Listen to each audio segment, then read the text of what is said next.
All right, what's up, party people? It's time for NXT. Welcome to Marked by Wrestling. Let's have a good time. There are a lot of good matches tonight. We're getting a recap of the drama in the women's division regarding the NXT Championship, and currently held by JC Jane. And we're going to have 4 Eliminator matches tonight. Winners of those matches will have a fatal 4-way next week on NXT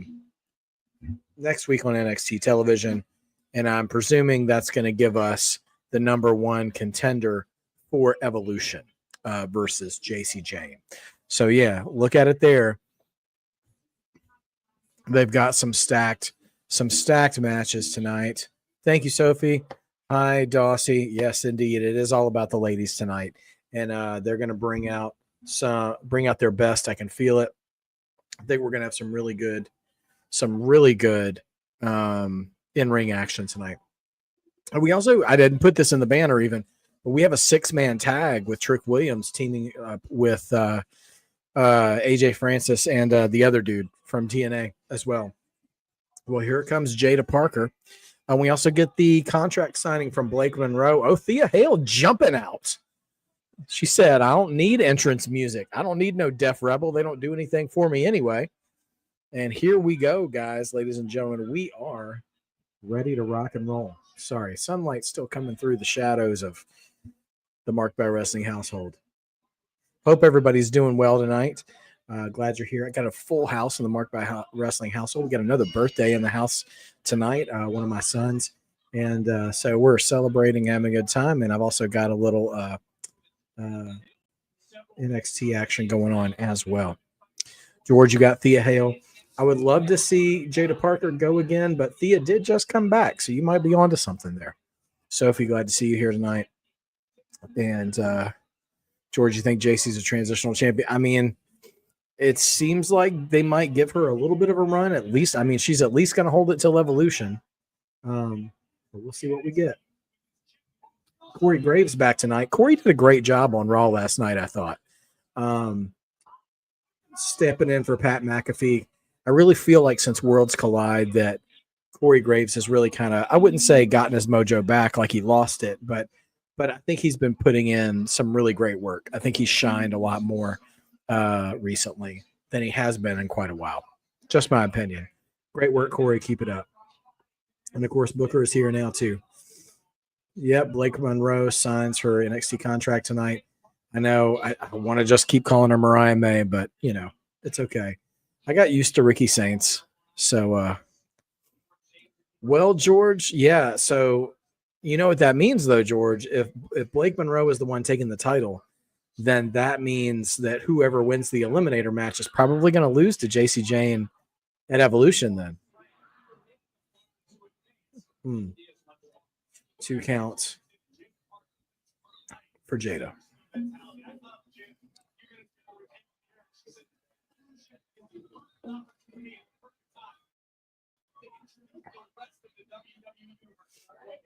I do wonder how Evolution will be managed this year, if they'll have backstage segments, if we'll get to see any intermingling of NXT and main roster talent. That could be really fun. I remember early on in the brand split when we would see that stuff happening, you know what I mean? And the first time I ever saw, I know it's not fashionable anymore because of how their careers have gone and they're both old, but the first time I saw Goldberg and Brock Lesnar pass each other in the hallway backstage was really cool. And love to see that with some of the women now. It would be a lot of fun. Jada in control. So Great American Bash, yeah, so that'll be the week after. No. Great American Bash, it says it's Saturday. So that's going to be the day before Evolution. Great American Bash, it's looking like will be the morning before Saturday night's main event. So we'll have Great American Bash on Saturday and Evolution on Sunday.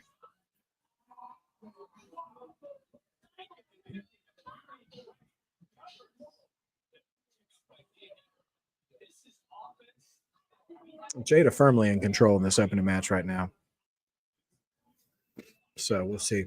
Well, Sophie, I was willing to contend that the main roster was already building to Evolution until Liv Morgan got hurt, because it seemed like at a minimum we were going to get Liv Morgan versus Nikki Bella. And at a maximum, we get a tag team title match with Liv and Raquel versus the Bella Twins. George, Great American Bash is in July. So is Evolution. It's all weekend, right? It's Saturday morning is Great American Bash. Saturday night is Saturday night's main event. And then Sunday night is Evolution, which has been controversial because that is the Saturday night. That is the all-in weekend in Dallas. So we get Night of Champions in 2 weeks in Saudi Arabia, which will be early, 10 o'clock in the morning Pacific time, 1 p.m. Eastern time. But that's what we get next weekend, not this coming Saturday, but the week after. And then July is all three of those big events. Great American Bash, Saturday night's main event, Evolution. And then, of course, August, we get SummerSlam. And I think we also get Clash in Paris at the end of the month, too. So we are at break now. Jada and Thea on the outside.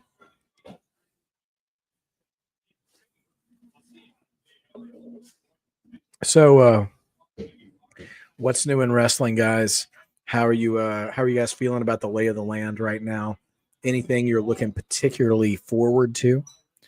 I feel good about Evolution. I think Evolution, on the spectrum of how good Evolution could be, on one end, you could just have some really good matches, which I think we'll have.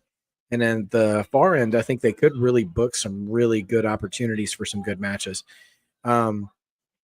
It seemed to me like maybe, I mean, it's so far, it's a whole month. So I don't know if they'll maybe wait until after, but it's just a couple of weeks if they wait until after Saudi Arabia. So I don't know. I don't know what we'll do. I'll tell you what would be fun is, I mean, some people would probably hate this, but we don't really defend the title of King or Queen of the Ring ever. And what if they crown a King of the Ring, or excuse me, crown a Queen of the Ring, and at Evolution, whoever's Queen of the Ring puts that title on the line, and then they at risk losing their SummerSlam title shot. I think that could be interesting. Dulcie's got a question. He says, do you think Roxanne will step in for Liv to further that story where they just scrap the possible Evolution tag match? Well, I definitely believe that Roxanne will step in for Liv within the Judgment Day.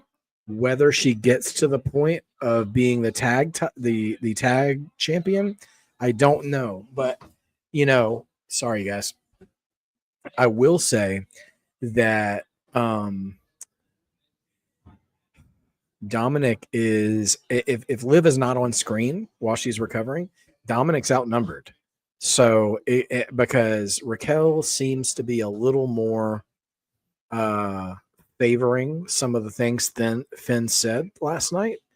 And so it would be interesting to see the tide turn while Liv is gone, because she's the one with the really sure foundation.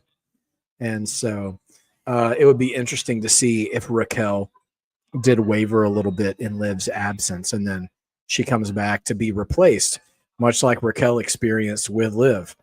So sometimes reality is stranger than fiction.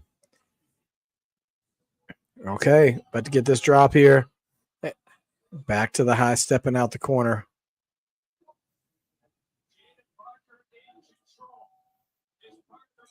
Here we go. Hypnotic gets reversed. And now, Thea Hale's locked on a Kimura. And she's in the middle of the ring. Is Jada going to tap? This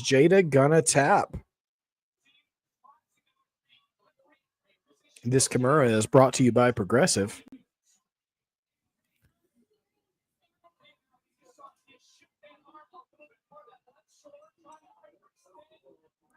Oh, she's close enough. Oh, wow. Thea rolls her back into the middle of the ring. There ain't nowhere for Jada to go. I don't know if she's going to last. I said it first, Vic Joseph. Come on. No way. Jada is standing her up. She is picking up Thea Hale and running her into the corner to break the Kimura. Great. Oh, wow. What a bulldog Thea Hale is. She just hopped right back on and applied it again. But again, Jada runs her into the corner. Man, Thea will not let up. This is pretty good. She just hopped right back on. Oh, wow. Jada tapped. But the ref didn't see it. Jada tapped. Oh, wow. Hypnotic. What a heel move. That was an unabashedly heel move, and Jada advances. Wow. Jada tapped, but not in view of the ref. Thea dropped the hold immediately, celebrated too early. The ref was confused, and here comes the hypnotic.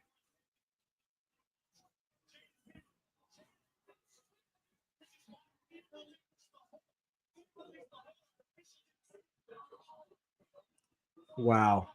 And my boy Dallas Irvin. Sorry, dude. Hey, you can't see what you can't see. Wow. Good heel finish. Ref didn't see it. It wasn't in view of the ref. He was not in position.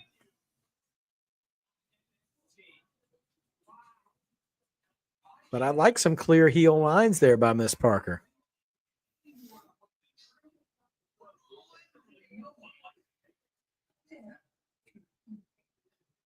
So this is the other side of the six-man tag tonight.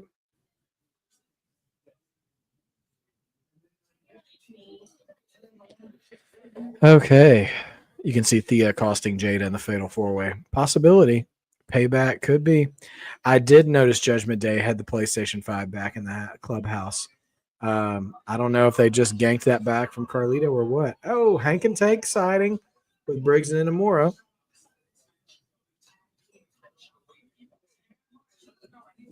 Hank and Tank have offered up a tag title shot to Briggs and Inamura. Look who it is. Obafemi.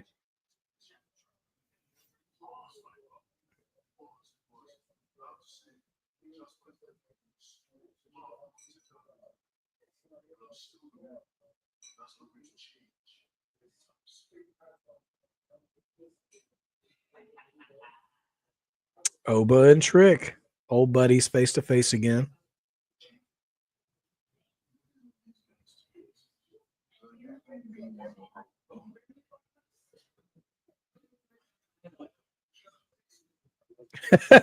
Trick said, why y'all got all that leather on? Oh gosh. Oh, here's Blake Monroe.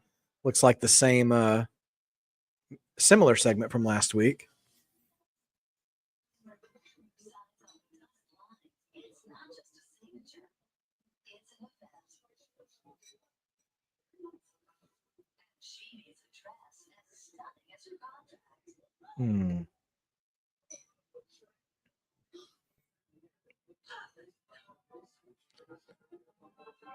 Oh my.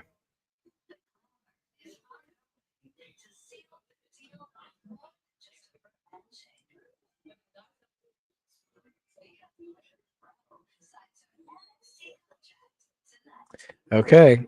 A promo in the contract signing tonight. And coming up next, we have another entrance who's making their way in. Is that Kalani? Kalani Jordan. And she is taking on Lash Legend, I believe, tonight as well. All right. So let's see. Sophie, you're kind of pessimistic about Evolution. I think we're going to be all right. I think it's going to be just fine. Shamanica, hey, I didn't catch you on the way in. Good to see you. Glad you're here. Anthony, yes, Anthony was a good match. I'm telling you, I think tonight our Eliminator matches are going to be really satisfying. And Kalani works really well with larger opponents. And so her and Lash, I mean, I think she can really do a lot. But put your picks in the chat. Who do you have? Kalani versus Lash Legend. I just feel like Lash Legend is going to get at least one more step closer to challenging for the NXT Championship.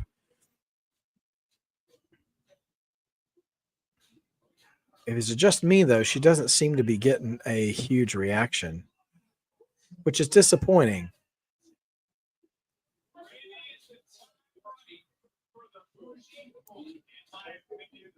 It does seem a little quiet in there compared to Jada. The crowd firmly was behind Jada and Thea in that first match. They liked them both.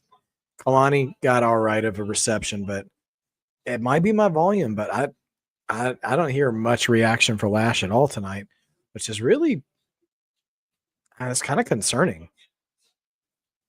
It seems so quiet, and nothing. And those Def Rebel themes sound even worse when the crowd's not making any noise.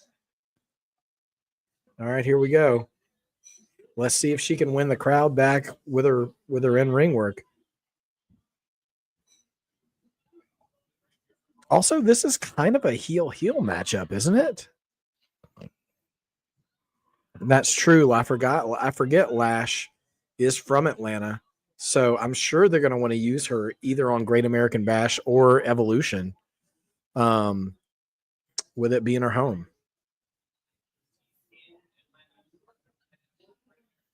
Kicks coming from Kalani.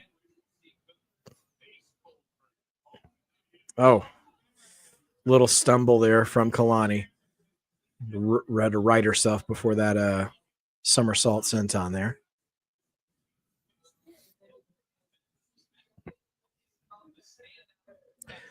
Do I see the main roster shows having an all-female episode? I don't see that anytime soon, Sophie. I don't. I mean, not that they couldn't do it. They have enough talent to do that. But I just with how big the rosters are nowadays, I don't see that being a thing that they do. But I could be wrong, and I'd be happy to be wrong. I'd love to see what 2.5 hours of Raw on Netflix would look like with just the women. I mean, I know an NXT would absolutely cook like that. We've gotten close to that sometimes. But I think NXT probably is the best show in WWE when it comes to proportioning male and female representation. You always get both divisions really on display, which is really good. All right, we are at commercial after that moonsault to the outside from Kalani onto Lash. Kalani firmly in control right now. George, yeah, Jada is kind of suffering from some of they have this problem on the main roster too with some of the men. They have a deep oh yeah, they're going to Mexico. WWE's going to Mexico City for a super show, and Monterey as well. For some reason, Jada Parker and a lot of the men on the roster, it's a deep roster, and so it's very competitive for title shots. And so sometimes you see them going back to the well. I think about last year and how Damian Priest kind of kept getting elevated into the title pictures. I feel that way. I feel that's a comparable comparison to Jada right now, except Priest was a champion and Jada hasn't quite done that yet. I felt like Jada was really on the come up, but then like once Julia and Stephanie and Jordan like all hit at once, she had to take a back seat. So it feels like she's overstaying her welcome in the title picture, but really she just had to take a back seat for a while. And I don't think we've seen everything she can do in a top level feud. She's gotten title shots. I agree. Title shots and feuds though, not the same. And I think she hasn't truly been featured at the top like she could be yet. But we'll see what happens. Oh, goodness. Swinging backbreaker from Lash. Kalani's in trouble.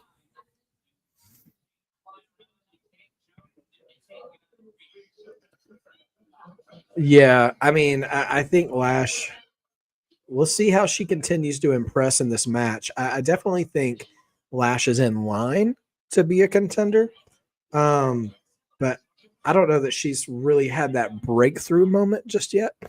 But hopefully hopefully it's coming soon, like in this match, or if she makes it to the 4-way match, just a match for her to really shine, just show up.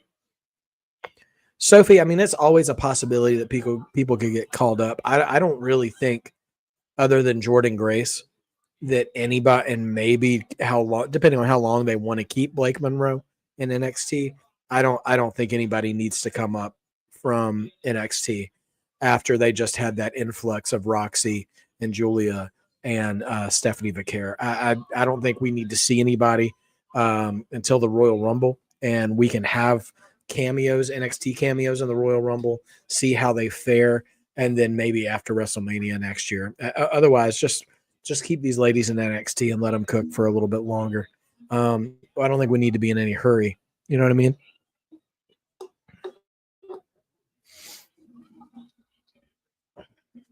Stay hydrated, people.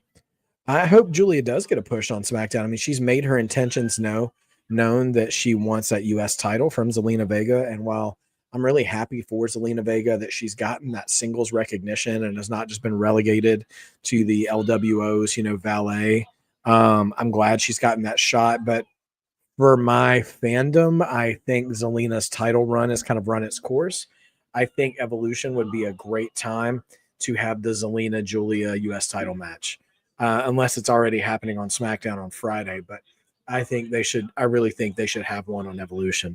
Evolution, by the way, I don't think Evolution needs to be one of these 5-match PLEs. I think they need to go 7, 8, maybe even 10 matches, and go ahead and stretch it out.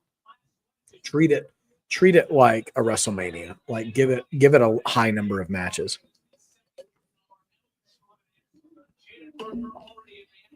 Give some of these women time to work.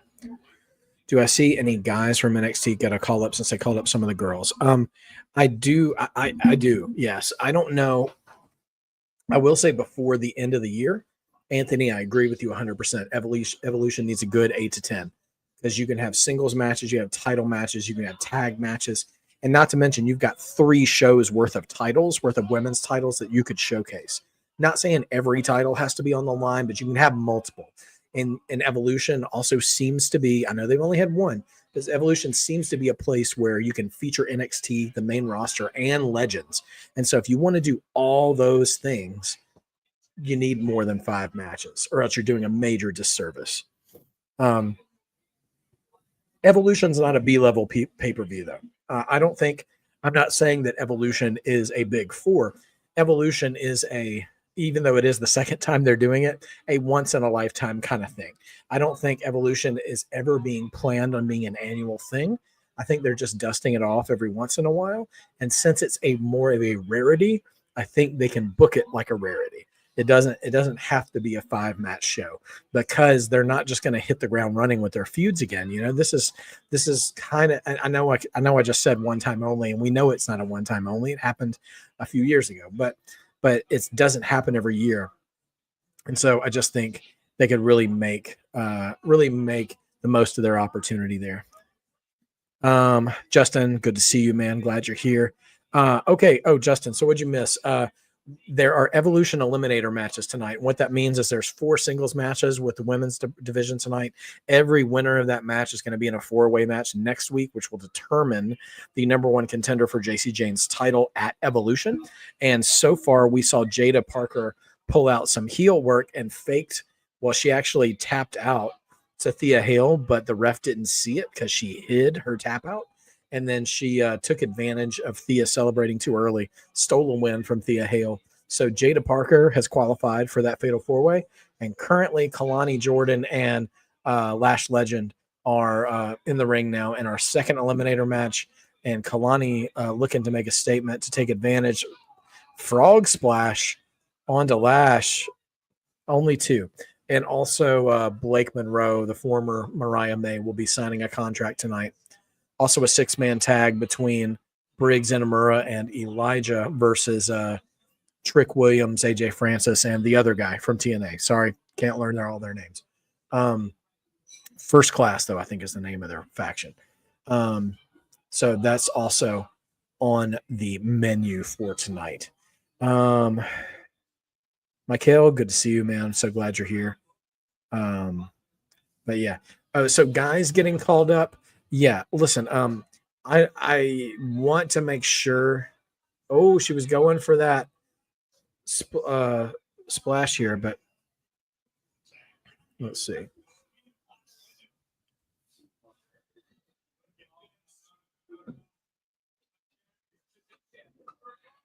Oh gosh, Lash went for a back suplex off the top, but Kalani Shawn Michaels that thing and turned it around in midair. That's how Shawn Michaels won his first Intercontinental title, by the way. Did that to the British Bulldog, that same move. But yeah, Kalani has taken advantage. Now she's back up to the top. 450, but she eats the knees. Lash gonna take what she got. It's like a sideways gory special into a slam. Is that her finisher? All right, Lash Legend advances. So right now we've got Lash Legend and Jada Parker qualified for the Evolution and Eliminator Fatal 4-Way.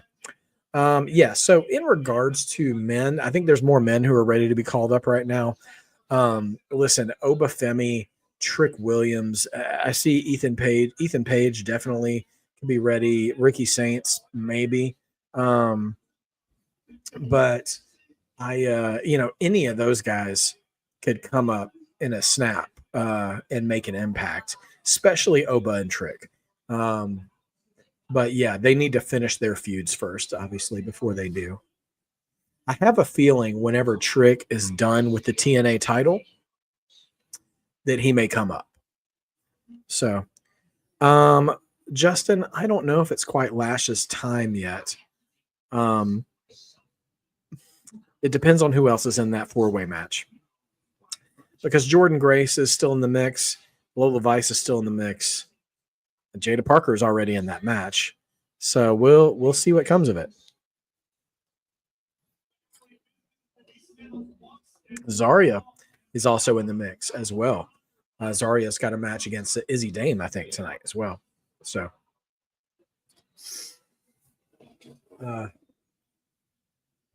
Tony's paranoia really getting to him with Luca right now in their tag match last week. He does not trust Luca.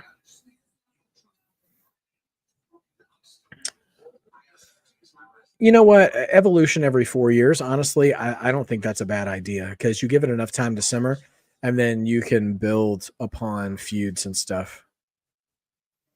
So, guys, I've got a light issue here right behind me, so I'm going to be right back and fix that. Just a second.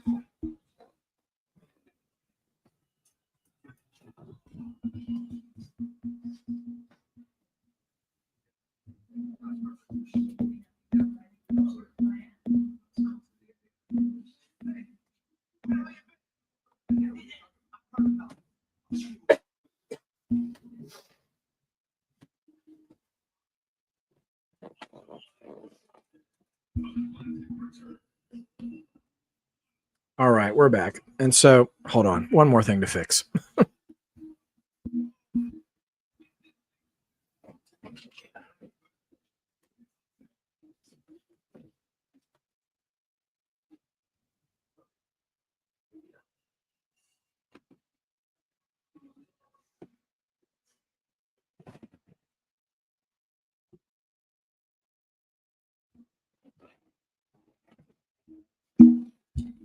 All right, everybody. Sorry about all that.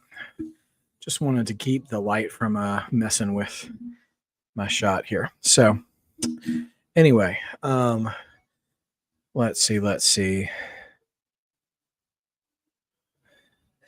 Yeah, I mean, it's the old NXT, the black and gold NXT was, basically what AEW started out looking like. So it is what it is. And I'm glad Vince is gone. I don't think even the good things he might have brought to wrestling are far outweighed by the bad. So it's absolutely not worth it as far as I'm concerned to have Vince around. And I think it's silly for those who suggest him to be around for that to happen. It's just absolutely silly to me, the people who think that way. I'm not really into arguing about it, but yeah. So, anyways, we are at a commercial break here. You know, something I was wondering about is last night on Raw, and I talked about this earlier. You can go check my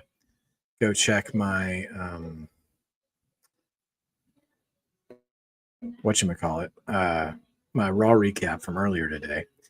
Is that, you know, there's this sort of loose affiliation of baby faces right now taking on Seth and Braun Breaker and Bronson Reed. And anyway, they currently have them outnumbered. So it's just one of those kinds of things. So I'm curious.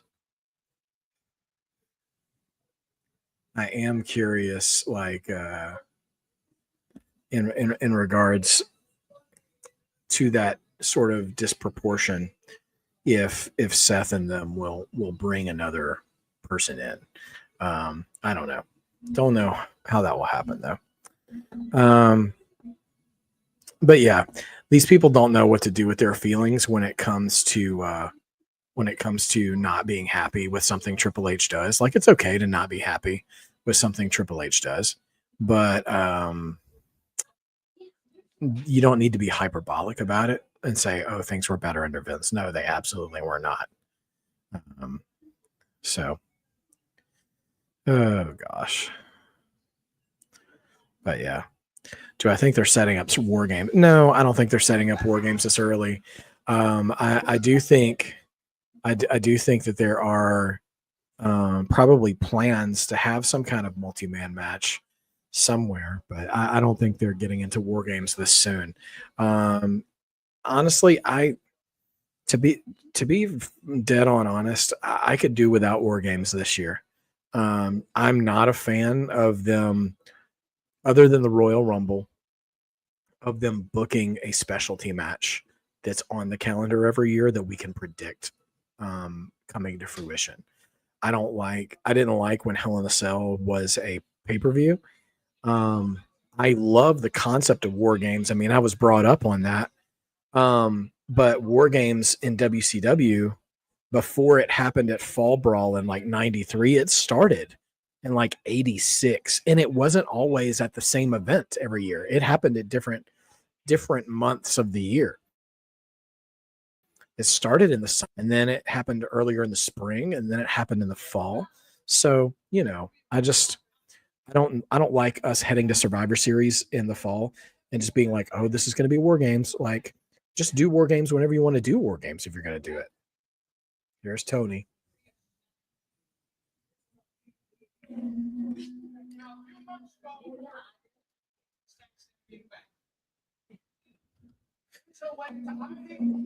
Paranoid Tony.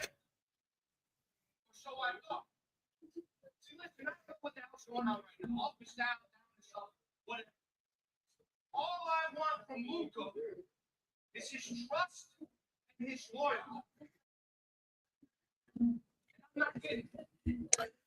No, I don't really care for Elimination Chamber as a show or Money in the Bank as a show.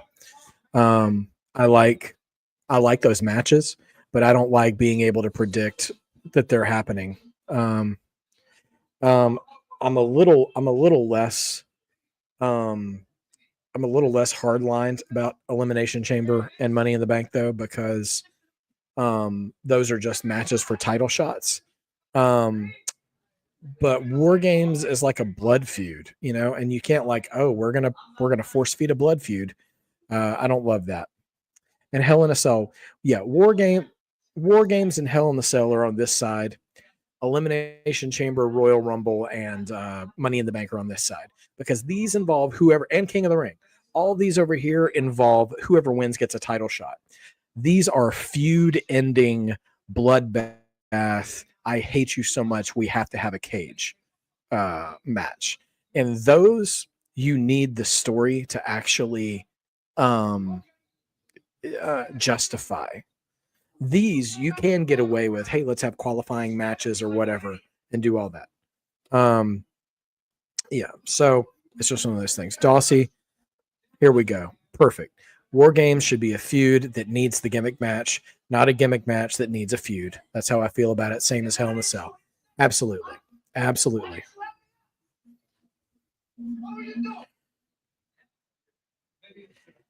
I got to say, D'Angelo family in the ring, lesser than D'Angelo family in cinematic segments.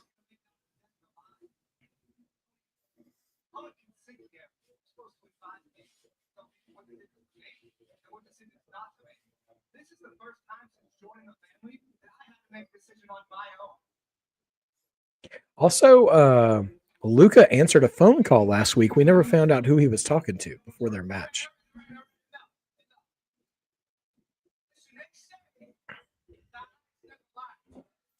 Yeah, Hell in a Cell should never be a contender match. They keep saying Rizzo is in hiding, and she hasn't come back since Stacks turned.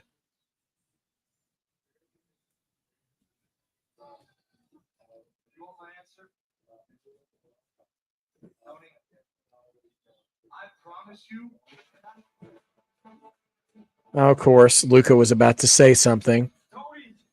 And here comes Stacks.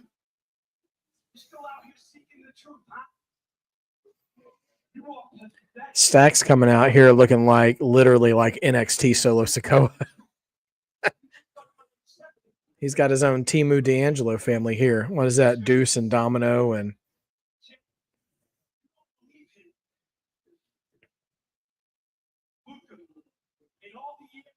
each other.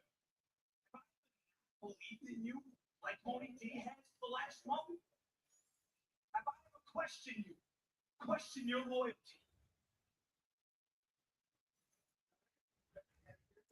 I also like, by the way, just visually speaking, Stacks is like a reverse Tony right now.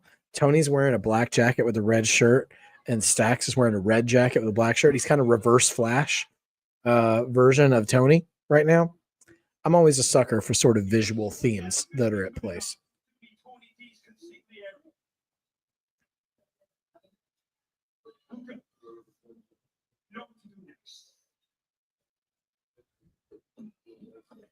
And Luca's wearing blue. He's not wearing either of their colors. Okay. Luca is fighting on the side of Stacks. Not Stacks, sorry. Luca's fighting on the side of Tony. Oh, no. Again, miscommunication. Luca goes to swing at Stacks, misses and hits Tony.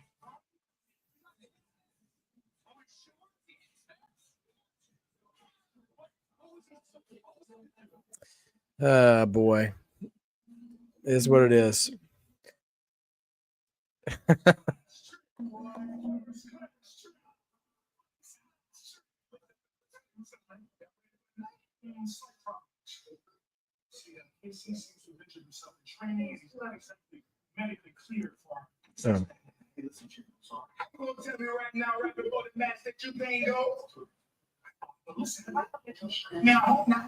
Okay. So Casey is out for the 6-man. So he's got a surprise partner, Wesley.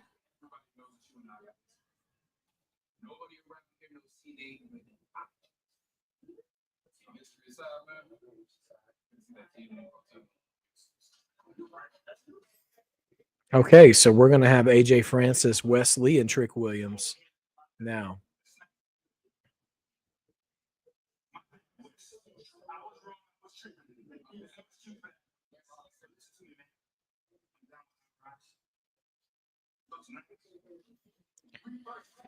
Okay. Here we go. Dark State, we haven't seen them this week, Justin. They were in a tag match last week, I believe, or was it 2 weeks ago? But they have wrestled, but they haven't created any havoc. You know what I mean? It feels like it feels a little like Dark State is in a little bit of a slump. Like it feels like they're just slowly turning into another team on NXT, and like it felt like there was really never. I don't know. Remind me, guys. Maybe I have a memory problem, but it doesn't feel like Dark State ever really got blown off. Like they never led to any kind of like really big match that dealt with their desire to just take over. You know what I mean? Um, I mean, there was Trick and there was that time it was Trick and Oba and Javon, that 6-man, but that didn't really seem to resolve things, I didn't think. But anyway, yeah, so we still see Dark State from time to time, but they're not the menacing presence they once were. It has definitely cooled off a little bit. Do you think we'll see Raw, SmackDown, NXT for Survivor Series like we did that one year? I don't think so. I think yeah, they had that parking lot fight with the D'Angelo family, but they won that match too, didn't they? So that's the thing, is that I feel like Dark State keeps winning, but they're not actually advancing. Like they're still just kind of like, the wild raccoons in the parking lot or something, just like causing chaos, but not actually advancing anywhere. I don't think we're gonna do the brand supremacy thing anymore with Survivor Series. At least not with NXT. That one year was special, though. It was really cool. How they really legitimized NXT on that show was a lot of fun. I remember that show. I remember Keith Lee showing out against Roman Reigns was really cool. Shayna Baszler had a crazy showing that year. Yeah, there was a lot of good stuff. Street Profits, I think, and New Day fought. Like, I mean, it was good stuff. And I think the Usos too. Anyway, I can't quite remember. But that was a good year. I honestly just miss the 5-on-5 elimination matches.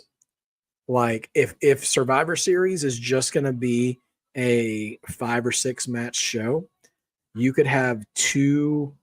You could get on. You could do like 2 4-on-4 elimination matches per main roster show, and a War Games match, and then like you good like 2 men's matches, 2 women's matches, and then your War Games match, and I think you'd be fine.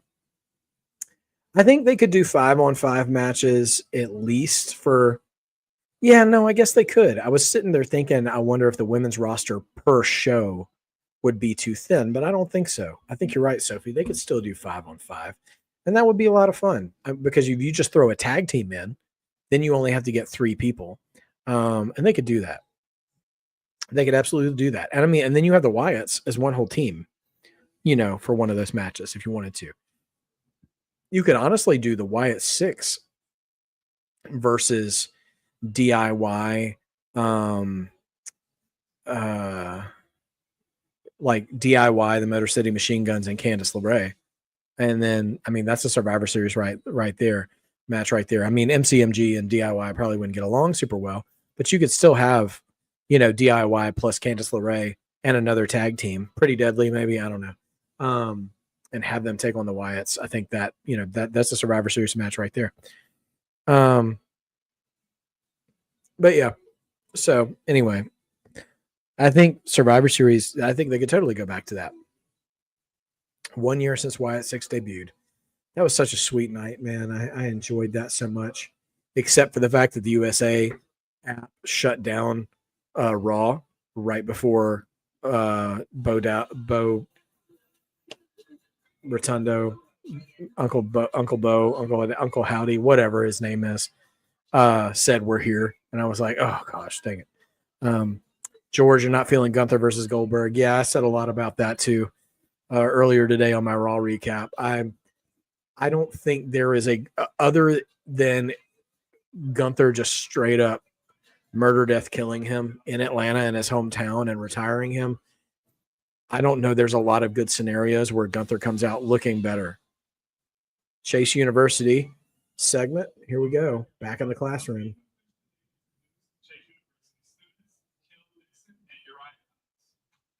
Gail and Uriah.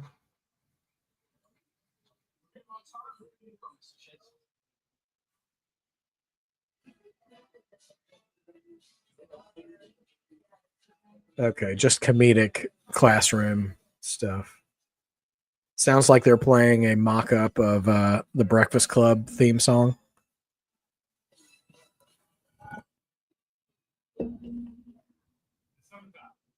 everybody relax, Chase University has a strict curriculum. Sorry, Mr. Chase. One thing, as I was saying, Chase University, we leave while my teacher is these traditions. You take great projects back. You need to be ready to bleed black and red.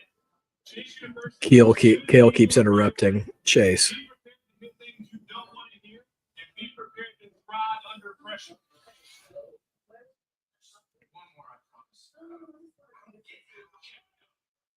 This is a teachable moment. Chase you doesn't adjust to you. You have to adjust to chase you. Because if you want to make it in this world, you have to know what you just learned. You have to get tough.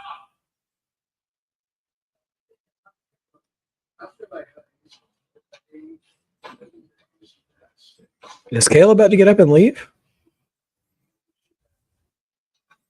What's happening here?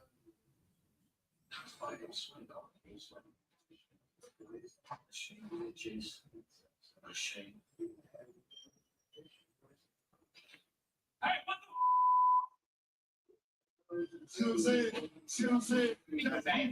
Huh. Okay, so Kale and Uriah just walked out on Chase U because they were getting yelled at. Are we going to bring up different people to be in Chase U now? Because I got to be honest, I wasn't feeling those guys for Chase U. I thought they were just doing a bit for a while. But if they're not following through with them after resurrecting Chase U, you're probably right, George. They'll probably come back remotivated. But yeah. Thank you, Sophie. The one behind me was a Father's Day present last year, actually.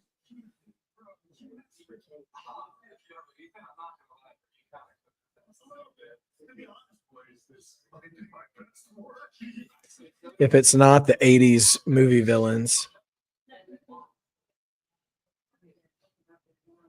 Here comes Ricky.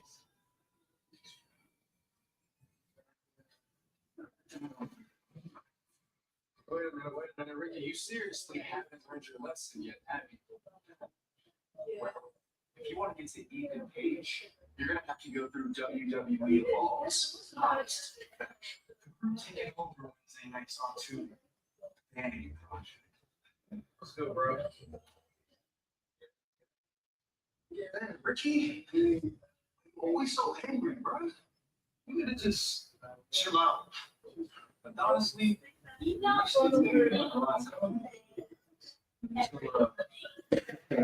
Ashante just say Adonisly?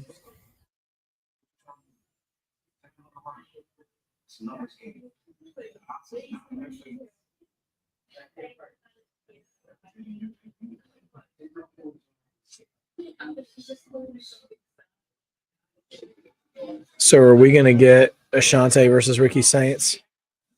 Okay. Here she is. Wow, I can't believe they made her drive herself.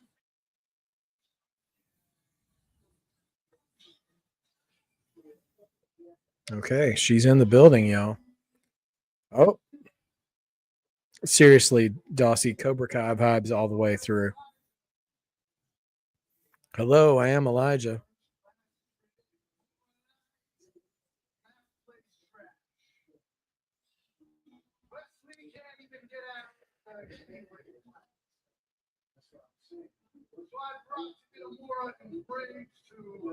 walk this path when we cheat trick Wesley. And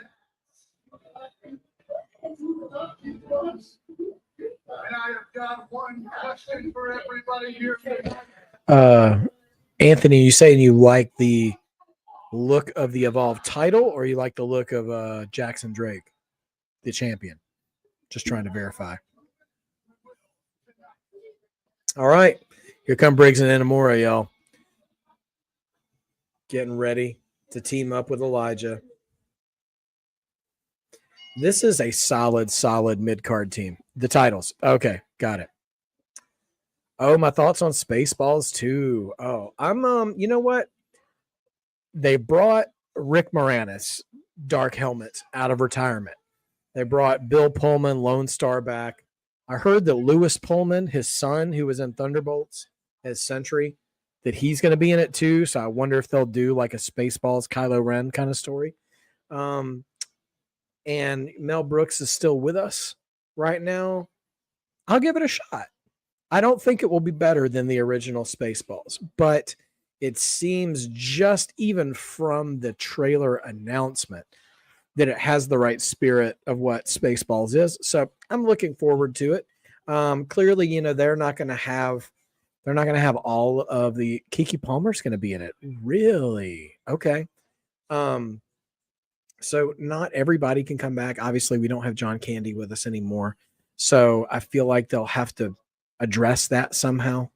It would be kind of funny to have a kid play the role and he could be like a puppy instead of a dog. I don't know. But yeah, I don't know what they're going to do with Barf not being with us. But I'm excited enough to see it. I do want to see it. Most of y'all, I was alive for the original Spaceballs. So back before there were streaming apps and stuff, back when HBO was just a channel that you had to pay for on cable, which I did not have in my house. My grandparents had HBO though. So whenever we were there, me and my brother would turn it to HBO right away to try to see if there were any movies on that we hadn't seen yet or that, you know, we couldn't rent from the video store. And Spaceballs was in heavy rotation on HBO. And we watched that all the time. So yeah, big fan of Spaceballs. Because we didn't own Star Wars. So that was the closest I could get as a kid to watching Star Wars for a while. But yeah, so anyway, yeah, got a lot of love for Spaceballs. Yeah, George, you know, I mean, Indy Hartwell could show up on NXT. The relationship is there. However, I don't, the women's division is so crowded right now. I don't know where you'd use her unless maybe, you know what, you could bring her in. I don't know if she's a face or a heel in TNA right now because I'm not watching TNA closely, but you could maybe bring her in to feud with Sol Ruca. I think that could be fun. Josh Gad, huh? I run kind of hot and cold on Josh Gad. Sometimes I think he's funny and sometimes I think he's a little too much. So I don't know what capacity he's involved with Spaceballs too, but hopefully it's just a healthy dose and we'll see. So Indy is a face on Impact. Okay. Well, I don't know. Also, I'm curious so Zarya is facing Izzy Dame tonight, I believe. And they really haven't, you know, they're still kind of telling a story with Zarya and Sol Ruca where I wouldn't say there's tension between them, but every once in a while you're kind of like, you know, are they okay? Sorry, y'all. It's been a long day. Oh, you watch Spaceballs a lot with your dad too. That's cool, Sophie.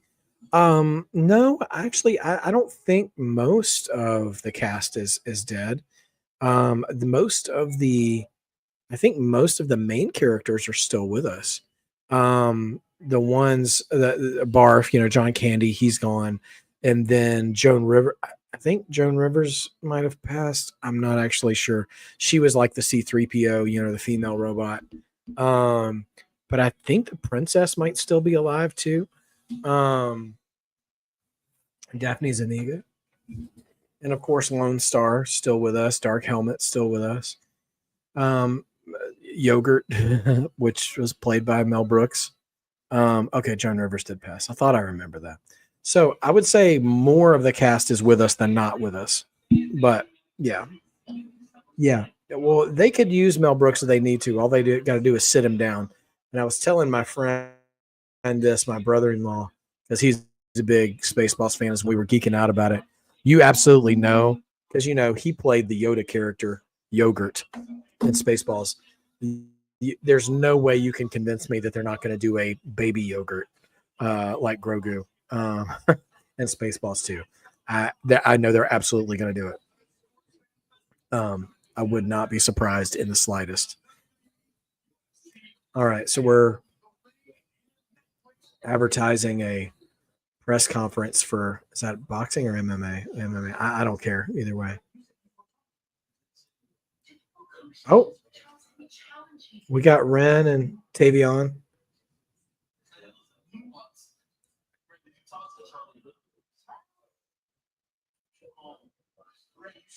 Whoa, there's Jasper Troy in the background.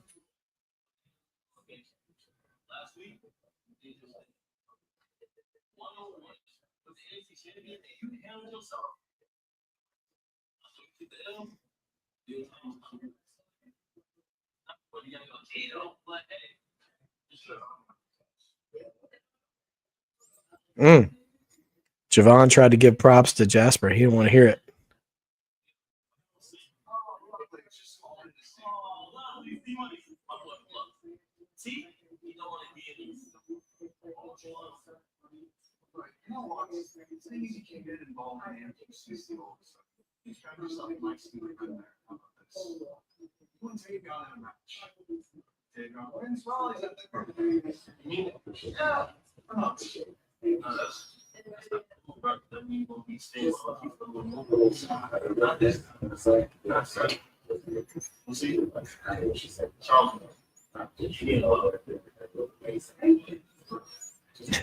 Charles, you need a hug.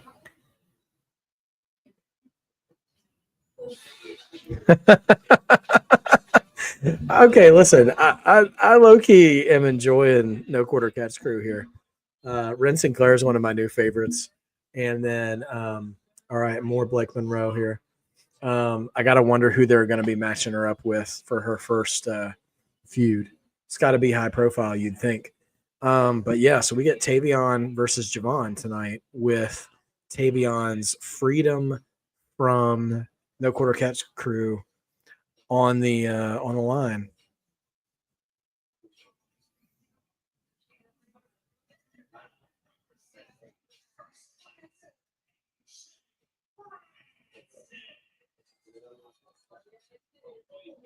Crowd kind of quiet for first class too. Yes, Sophie, that announcement was brilliant and really put it into perspective how many big franchise movies have been out over the years. It's kind of wild.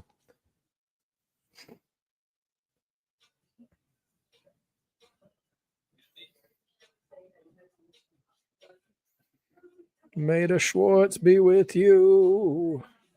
Thank you, Bret Hart. And may the Schwartz be with you as well. Let's see. Dude, it's so quiet in there. I just wonder what that does for performers when they come out to a place, especially a place like NXT, which is so giving and interactive with the wrestlers, and you get crickets. It is nuts.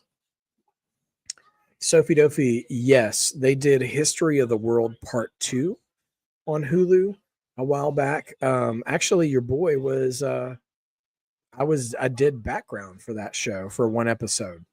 I don't know if you blink and you'll miss me. I made it on camera, but just barely.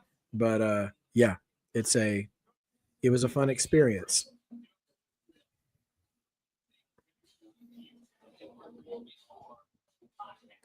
Sorry, just doing some mic adjustments here while Wesley makes his entrance into the ring. And here comes the TNA champion. And now we'll probably hear a decent pop.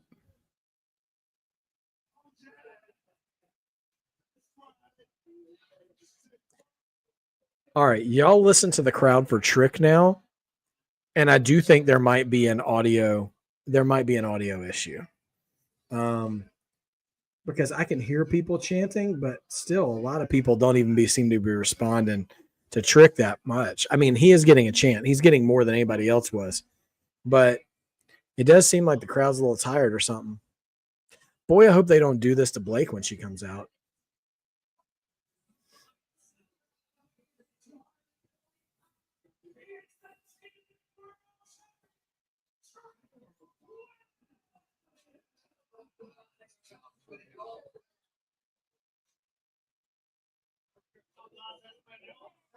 Wes is dancing along to the theme music.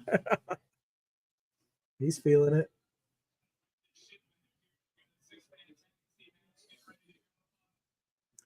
Low key, AJ Francis, Wes Lee, and Trick Williams are not a bad grouping together because you got a sort of big heavy like AJ, you've got a great cruiserweight in Wes Lee, and then you've just got a superstar headliner like Trick. I mean, that kind of checks every box for what you need in a good grouping of guys.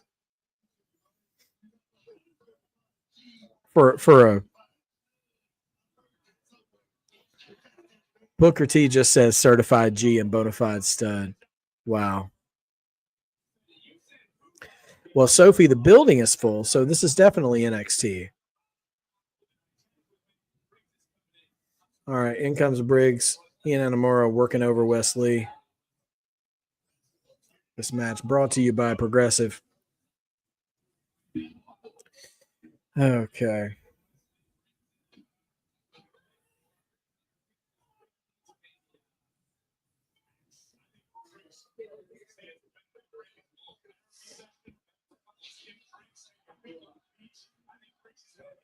AJ makes the blind tag.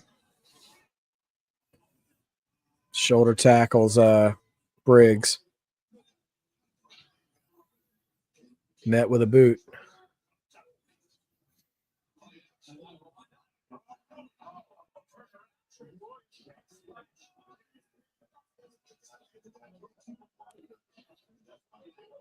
Now Trick getting worked over, tag into Elijah.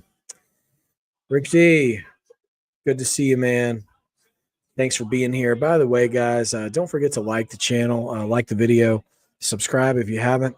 We are working our way up to super chat status. Every video, every view counts. So, yeah, every little bit helps.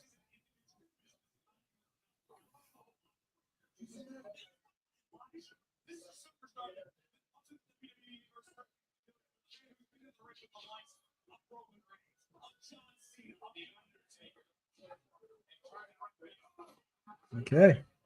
Elijah brings down Trick. Clothesline.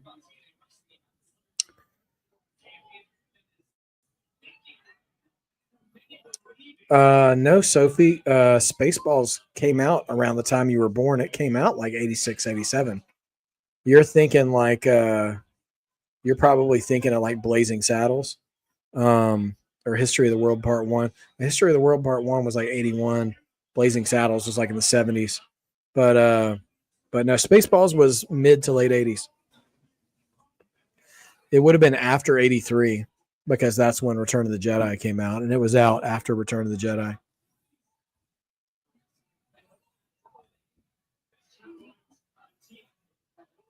Yeah, the match is okay. It's not bad, but crowd is starting to wake up, though. They're getting more involved. Here comes Wes Lee, and Briggs and Amora catch him right in the middle of the air. Oh, gosh. Are we going to get a flop dollar? AJ went for the run and paused and just pointed at everybody. He eats a big boot from Briggs instead. Here comes Elijah off the top. He's taking his time, though. Big elbow. Oh, man.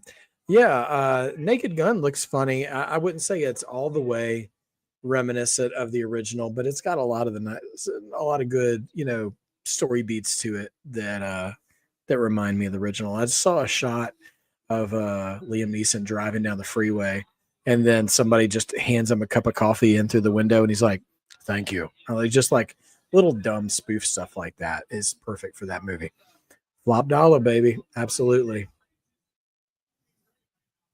Michael Cole roasted him on that, man. That's crazy. All right, Briggs saying, "Where you going, Trick?" Oh, you grab him by his hair, dude. Come on, man. All right, we're still on break, but I've got it on in the background. All right, yeah. So yes, the OJ bit was fantastic. All right. Let's take some not take some bets because we're not doing that, but let's take some predictions. Who do you think that Mariah May, Blake Monroe's first feud will be in NXT? Who do you think would come out to interrupt her tonight? Who do you think is going to try to take a shot at Blake Monroe? Let's hear it. You're thinking Bailey. George, you don't think Bailey wanted the Intercontinental title match?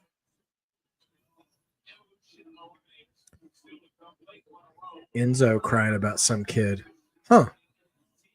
I haven't seen that, Sophie. Steven, do I play Spider-Man Web of Shadows? I'm trying to remember which one Web of Shadows was. I don't think I have. I played a lot of Spider-Man games. I played all the newest ones, Spider-Man, Miles Morales, and Spider-Man 2. I played the old 94 cartoon version on Super Nintendo, Spider-Man and the X-Men and Arcade's Revenge, which that game sucked, but I played it a lot. And then what other Spider-Man? Shattered Dimensions. That's the one I was thinking of, where you can play as 4 different Spider-Man, where you can play as Noir, you can play as 2099, you can play in the black suit. Anyway, yeah. So it was that was a really fun game. Should I look out for Web of Shadows? Should I go back and play it sometime? Let me know. Rickety. Nice Beaver. Seriously. Oh man, the original Naked Gun. So good. You know what also is a low-key great spoof movie is National Lampoon's Loaded Weapon 1. It was a Lethal Weapon spinoff with Emilio Estevez and a young Samuel L. Jackson. That one was great. Let's see. Spider-Man 2. Yeah, that was good. And Web of Shadows. Okay. Well, maybe I'll have to add Web of Shadows to the list. I like going back and playing games that I missed, in the past 10 years. That's how one of my friends got me onto Ghost of Tsushima. I played that for months. I played it until I explored every single corner of that game. And so I've already it's a samurai game that was on PS4, I believe. I played it on that was one of the first games I played for PS5. But they've got a sequel coming out this fall that I've already pre-ordered called Ghost of Yote. Airplane was a great spoof movie as well. So good. Surely you can't be serious. I am serious, and don't call me Shirley. Inamura with the chops to AJ. Fake out on the chop, pump fake, and then chops him in the leg.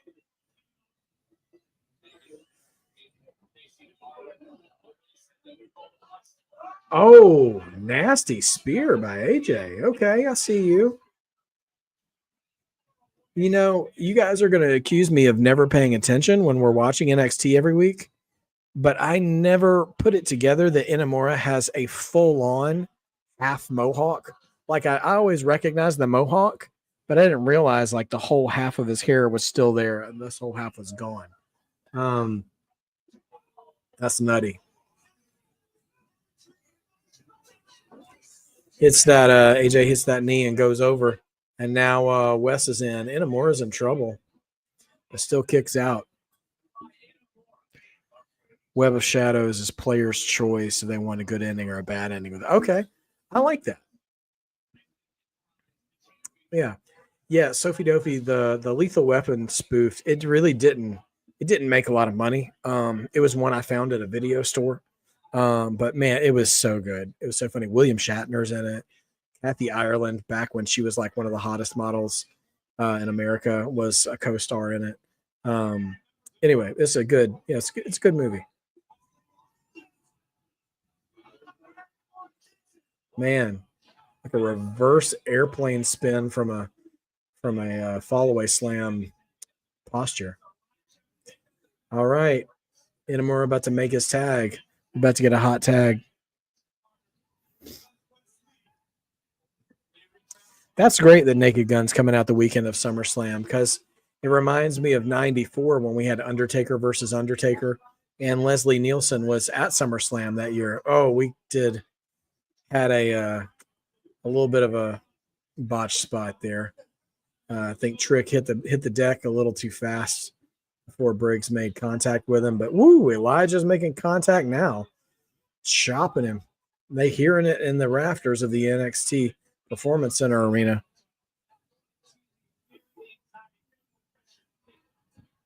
Man.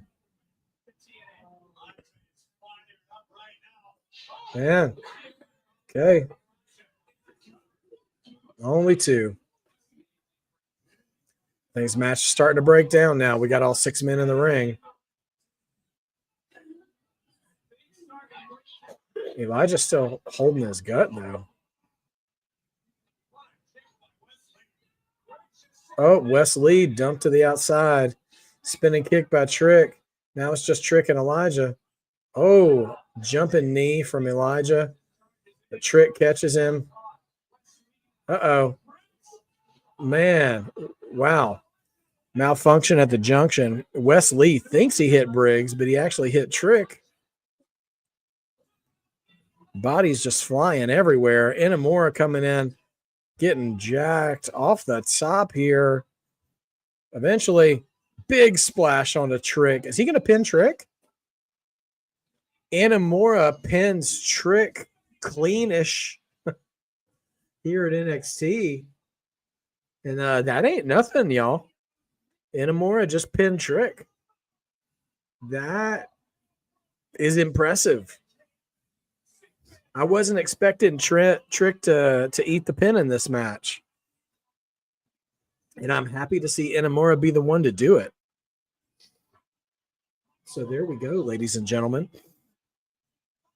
Inamura pins Trick. That could be, honestly, that's a contender for Mark Moment tonight. I don't know how many votes it'll get, but it's worthy of being in the poll later on tonight, for sure.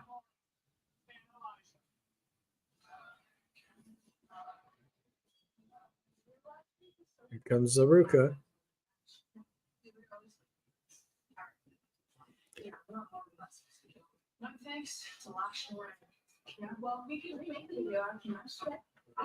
Who is that Tatum behind them?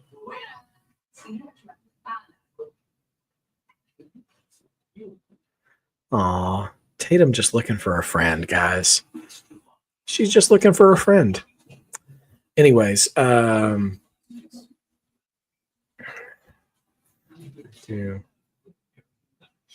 let's see.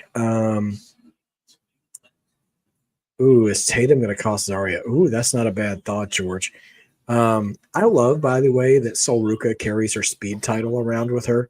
It's such a nice acknowledgement of the existence of that title. I couldn't even tell you who the male champion is right now. So, I mean, I'm glad to see that someone does it.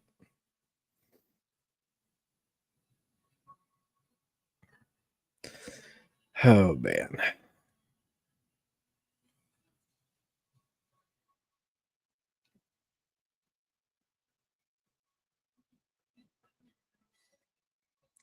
Good stuff.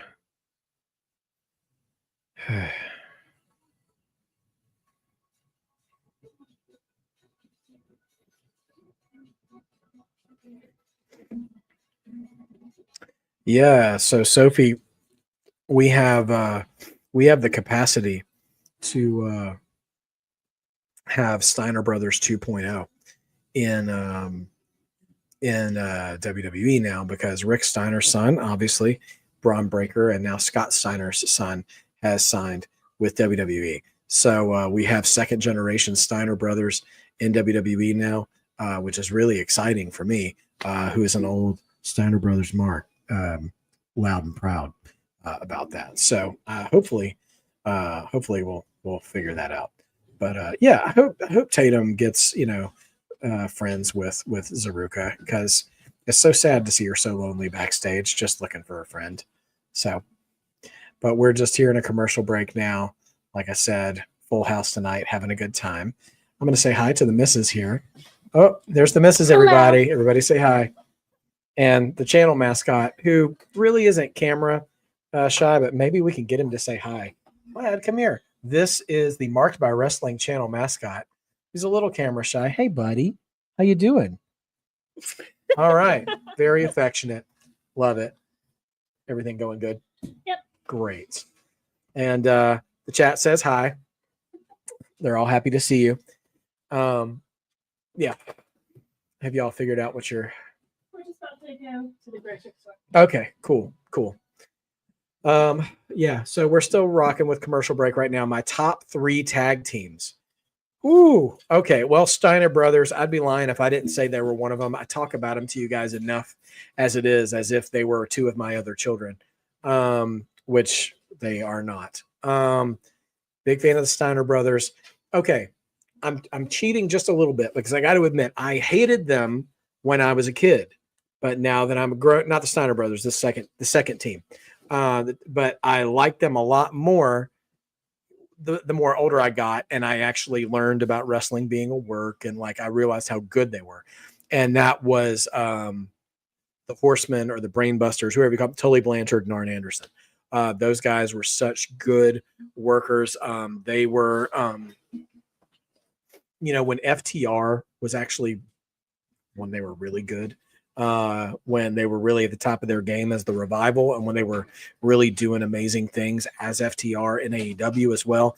Very, very reminiscent of Tully and Arn. So if you get an idea, if you never saw Tully and Arn wrestle, think about the best version of FTR. Is what you would get there. Harlem Heat, absolutely solid team, George. You're 100% correct on there. I don't know if I'd put them into my top 3, but that doesn't mean they'd be low. They still could be a top 5 team. Because I just trend a little bit older, and I might have to go the Road Warriors. I just loved the Road Warriors. Like, those guys they were about as opposite technically proficient as the Horsemen were. But when you talk about, before we started using the word aura, the Road Warriors, the Legion of Doom, whatever you want to call them, is a team. Oh, we've got Ava backstage. Who's here? Is it Blake? Oh, they look like they're standing in a closet.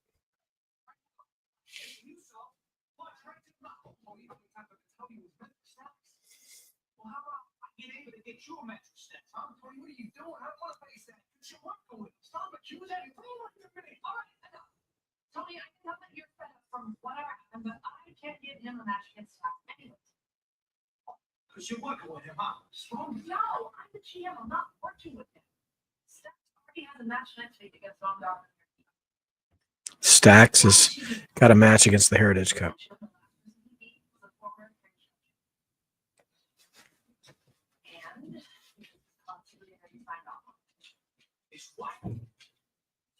And Oh, Ava said that Stax's consigliere signed off on the match. So who is Stax's consigliere? Is it Rizzo or is it someone else? Because Luca's saying it wasn't him.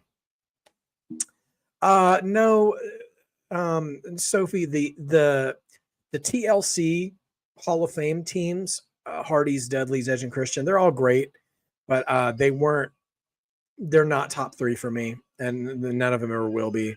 And I don't take anything away from them. Obviously, they're goated teams, but no, they weren't it for me. Not my style. I don't particularly gravitate towards the car crash tag teams as my favorites. I'm not, and by the way, let's clarify, everybody, like, I'm giving you my favorites. I'm not telling you that you should believe who I say is the best or anything like that. These are, this is a window into my fandom, top 3 singles wrestlers. Let's get a look here. Yeah, Zarya and Sol Ruka as a tag team, I can get behind that all day as well. I love their chemistry. Top 3 singles wrestlers of all time. Ricky the Dragon Steamboat. I mean, he is the reason I was a wrestling fan. Maybe, gosh, this is really, really hard for me. All right, so we get Zaruka. Oh, this isn't Zaruka. This is Zarya versus Izzy Dame in the Eliminator match. And then Steamboat was my favorite. For a period of time, Benoit was one of my favorites, but I can never say that ever again for obvious reasons. Who else is my favorite? I have to think about it, you guys. I think you might could put Bret Hart on that list. Bret never had a bad match. And then, I mean,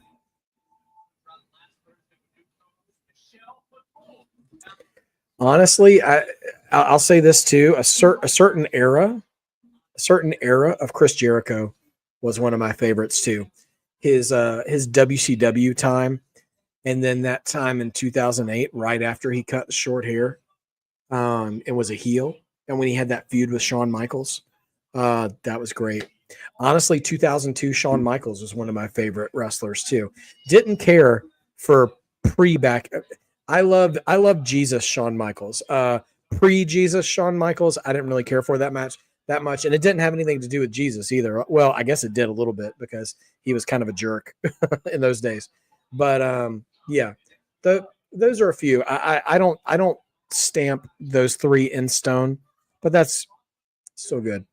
Eddie Guerrero, fantastic. He was great, and I do not deny his position in the sort of pantheon of greatest wrestlers ever.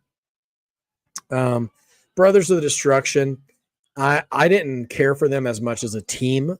I liked them both more as individual wrestlers.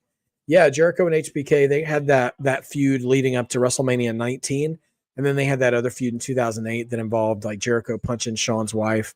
Like that feud, I thought was fantastic because that feud started with Ric Flair.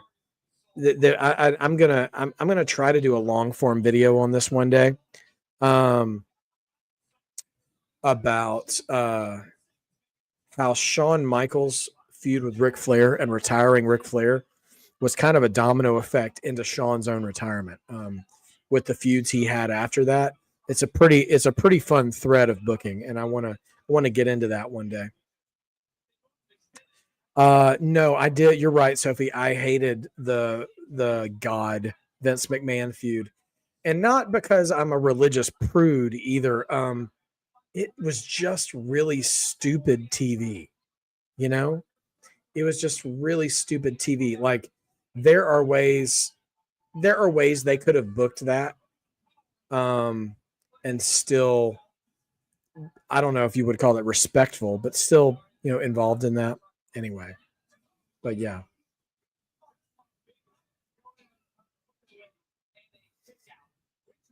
Two women will advance to next week's four-way. Who is closer to Ellie?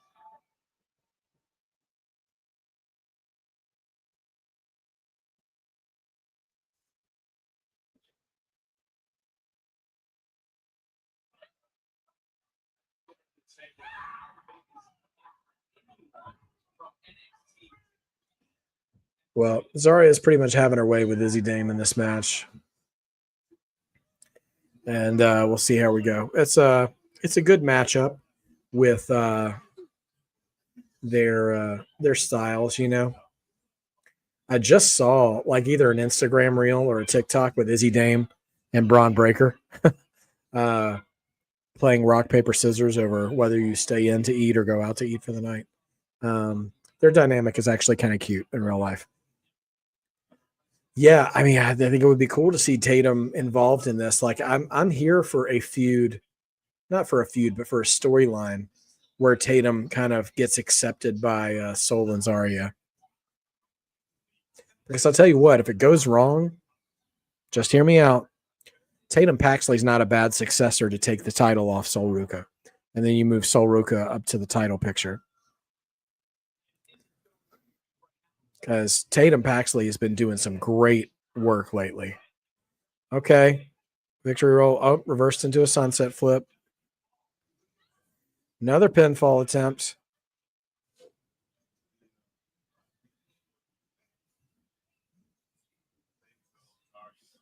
A small package by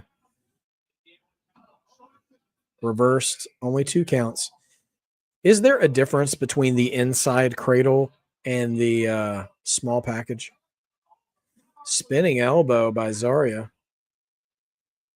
I don't know. Izzy thought she was going to do. Did she think she was going to choke slam Zarya? Okay. She's got Zarya tied up in the ropes, throwing shots. Boom.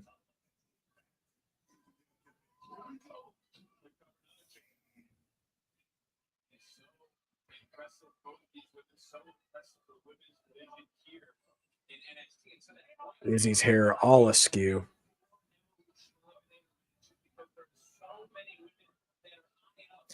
Let's go, Zarya. Chants ringing out throughout the arena.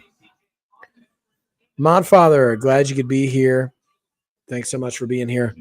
Sophie, when you're talking about the Vince Hogan feud, are you talking about the Mr. America iteration or before that, leading up to WrestleMania that year? Do-rag Vince. Oh, that was terrible. I hated do-rag Vince so bad. The culling, yeah. What sucks is that the culling on paper seems like a cool faction to me. But the people in the roles don't, I don't know. They don't make me feel what it seems like the culling is trying to accomplish as a group. It'd be like if the Wyatt Six didn't have any creepy vibes at all.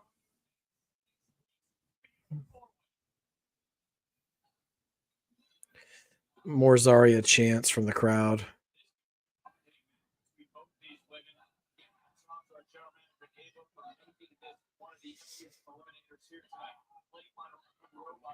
We still have Jordan Grace tonight versus Lola Vice. I'm assuming that might main event now.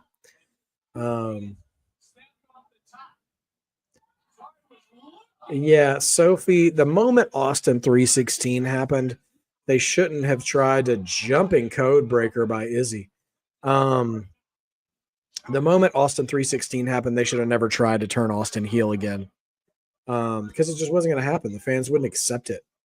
Not long term, anyways. Like, that was just that. Yeah, I know Brooks is gone now. This is a bummer. Brooks actually had one of the best, you can find it online, one of the best NXT entrances I ever saw. Like, they had, I think it was for Halloween Havoc. It was like a dark match for one of their Halloween Havoc shows. And he came out to Journey's Separate Ways, which it wasn't long after they played that song in a season of Stranger Things either. And man, it hit so hard as an entrance theme. What's funny is he was facing Obafemi too, long before Obafemi was winning titles. And he was still kind of a rookie. So, but yeah, great entrance by Jensen.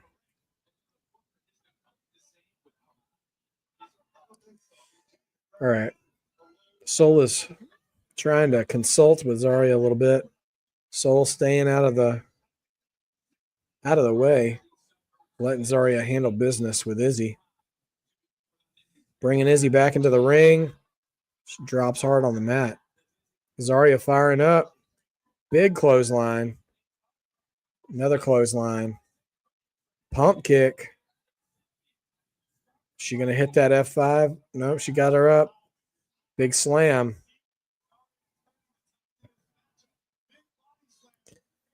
George, you're absolutely right. Soul is smart for not getting involved. They've been playing. Whoa, nice German suplex by Zarya.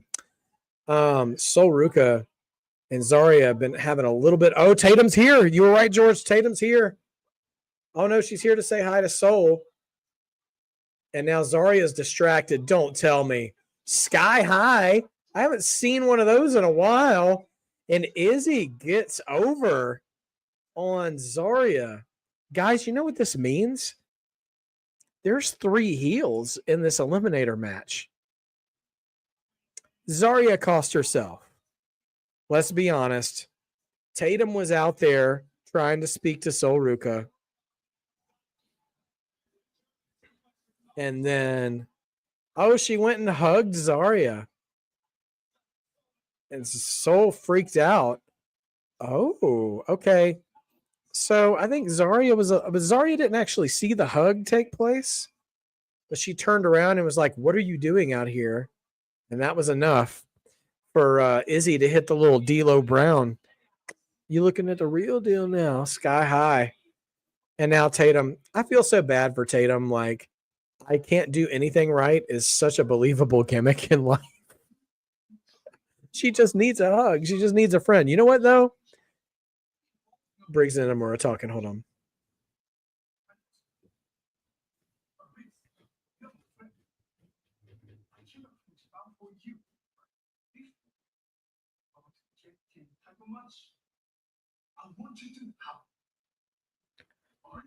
Inamura is such a good friend. We all need a bro like Inamura. Me as NXT champion.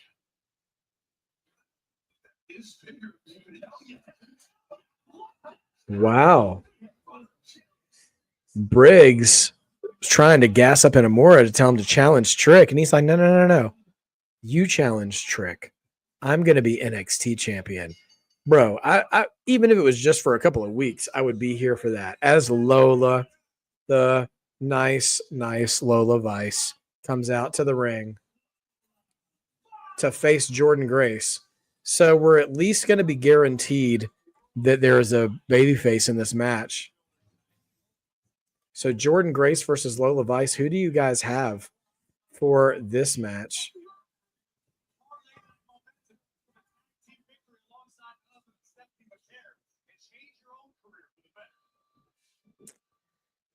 Oh, goodness.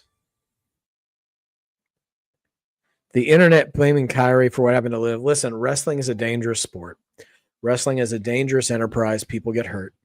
And, yeah, I know. I was waiting for the siren to go off. I'm like, what just happened?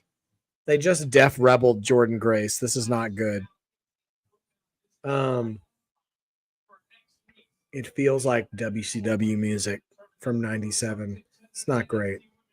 Jordan deserves better. Anyway, no, wrestling is dangerous. People get hurt. And Kyrie is not to blame for anybody's injuries. Not Zoe's, not Liv's. It's just a hard fact of life.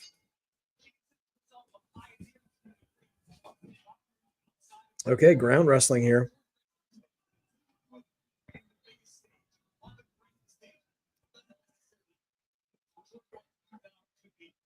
Let's see.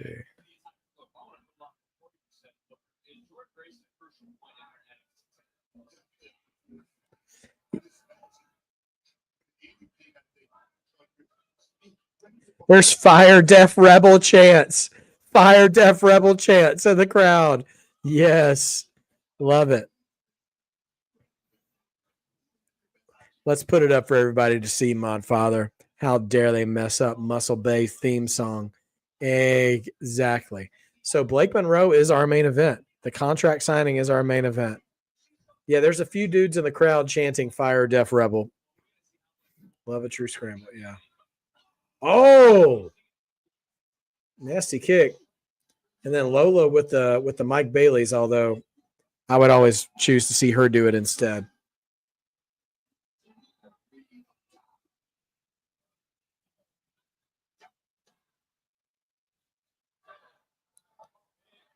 Whoa, a little extra. Welcome to Vice City. We really got her saying welcome to Vice City before we got GTA 6. George, did you watch Worlds Collide with us? Oh, you want to see Lola do the Devil's Kiss? Sorry, I read that wrong.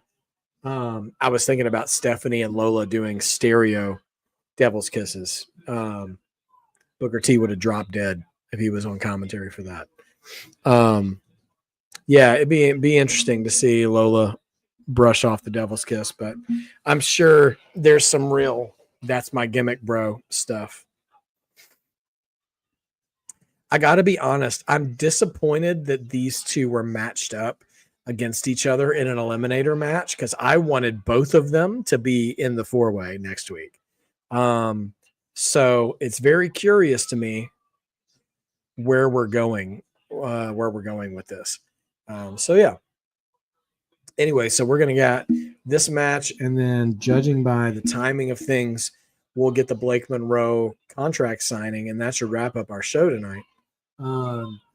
Obviously, we've got SmackDown on Friday, where we're going to be shrinking down the King of the Ring tournament again and Queen of the Ring tournament. Sami Zayn versus Randy Orton on Friday, and then not Jade and Roxy is going to be on Raw. The other one, whatever the other one is going to be, is Asuka and who is it? Alexa.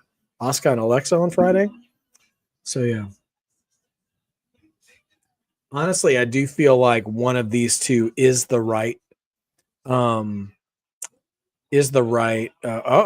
Tombstone. Nope, can't hold her. Takes the leg.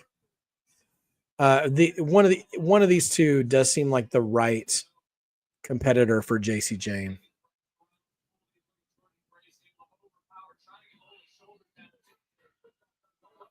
Wow, rolling back to try to get a pin out of the ankle lock attempt. So I don't think I've seen one of those.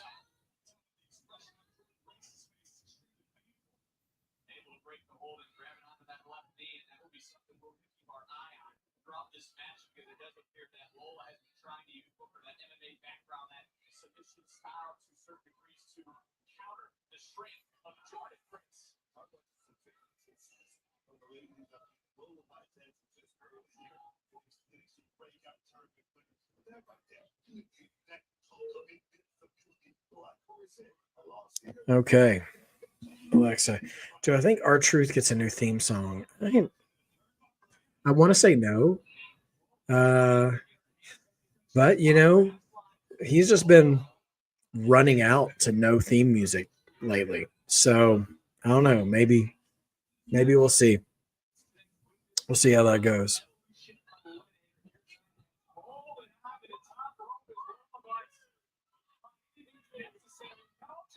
Alabama slam position, but Lola smacking with the thighs. It's like a head scissor sort of now.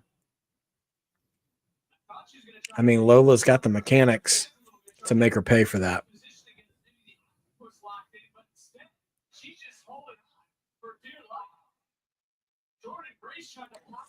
Oh, goodness. Wow. So Lola just jumped in and got a guillotine on Jordan Grace and caught her in a DDT on the way down. It's pretty wild. But now everyone should be back on the show now. And she's still got that guillotine on. Boom, another DDT style. That's pretty wild.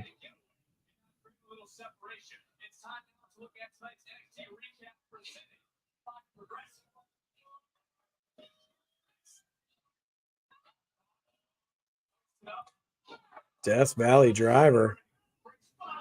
Man, big forearm.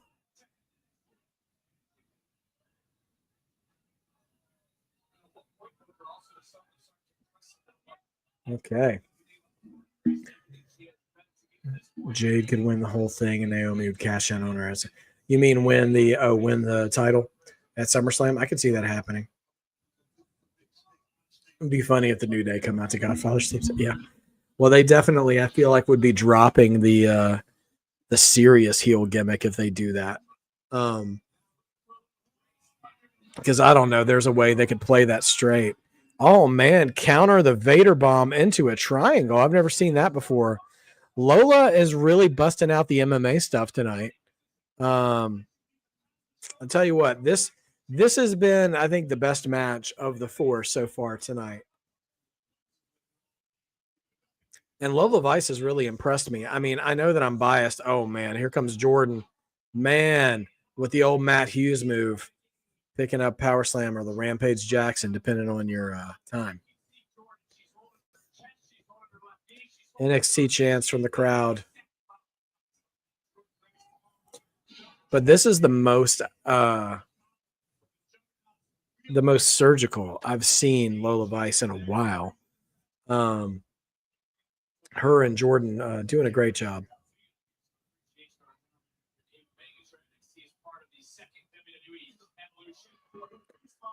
Trying to go, I think, for her finish. but Lola blocks it. Now they're going to put Lola up on the top turnbuckle. Still holding her lower back.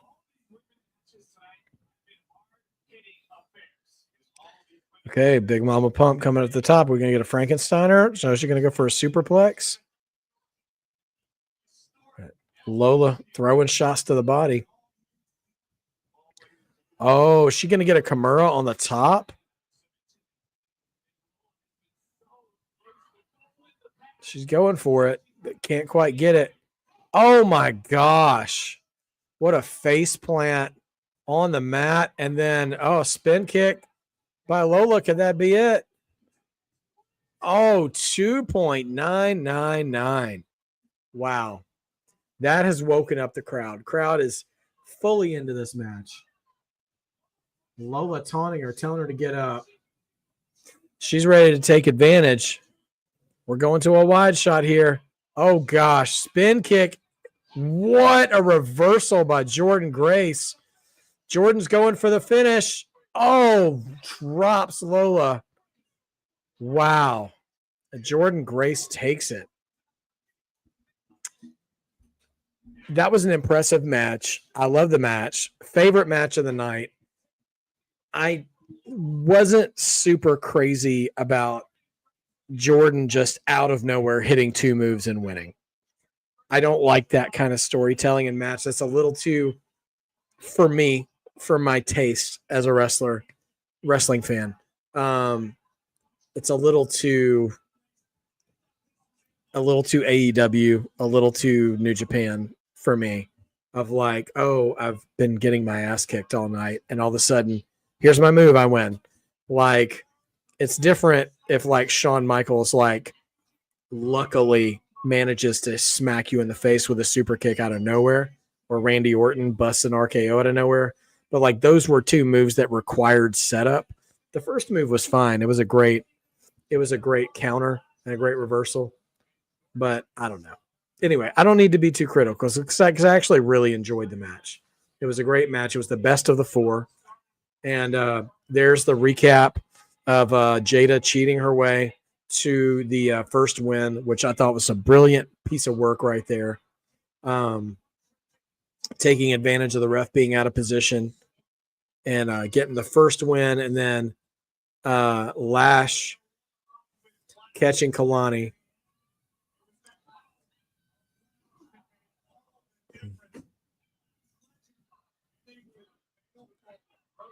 And then we get Izzy.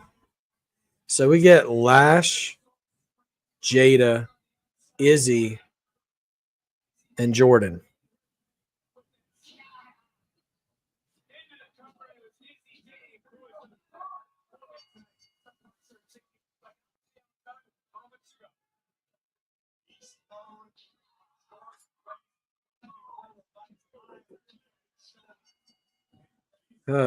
Well, yeah, I feel like that's next week, guys. I feel like it's got to be Jordan, right? Because of these people, who's fighting JC Jane? You've got 3 heels and Jordynne Grace. I mean, Tatum and Zaruka.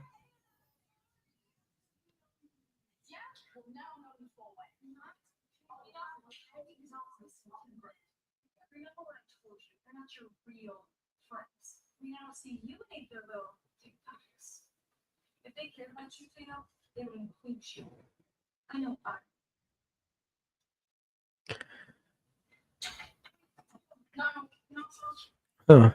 Izzy is there's Blake. Here we go.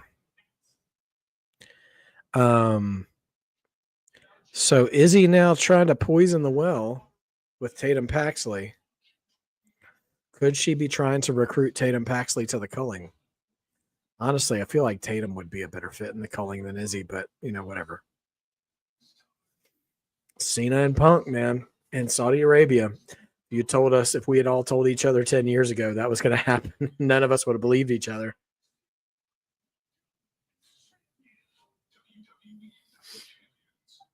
That's next Saturday, y'all. Not this coming Saturday, but the next Saturday. Pretty wild.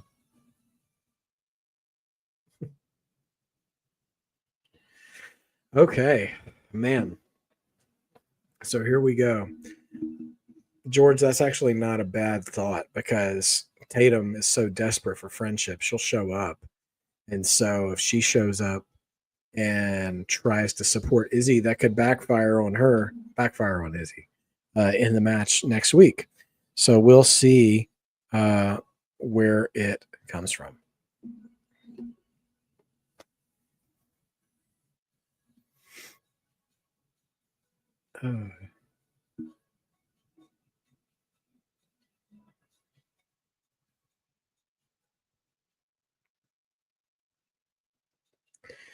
Well, we are almost getting ready to wrap up the show tonight. We've got one more segment, most likely, which is Blake Monroe's contract signing.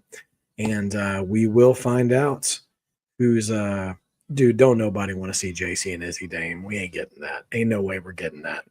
And if so, that is a TV match at best. Yeah, we'll see who kind of rears their head to be the first person to stand in Blake Monroe's way. And I'm just curious because I've been thinking all night, who haven't we seen in the women's division tonight? I mean, it could always just be someone showing up again, to make their way known.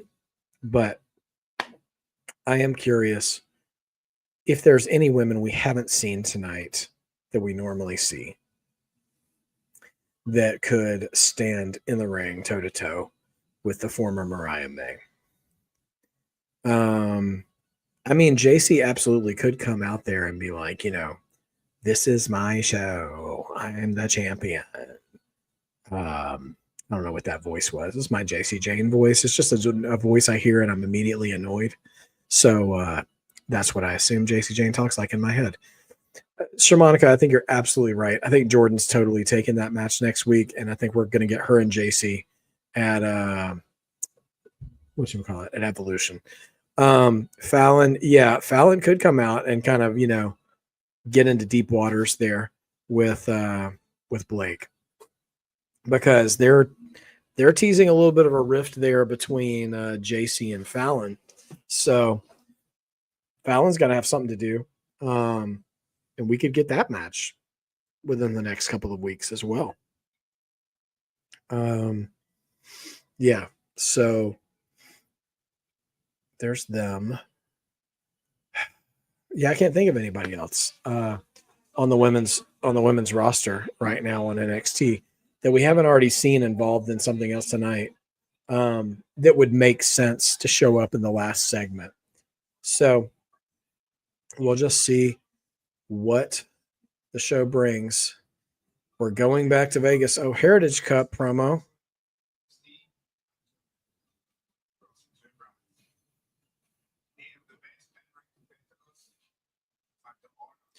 Why did I think Noam Dar got released? It was Oro Mensa. It's the other guy from Metaphor.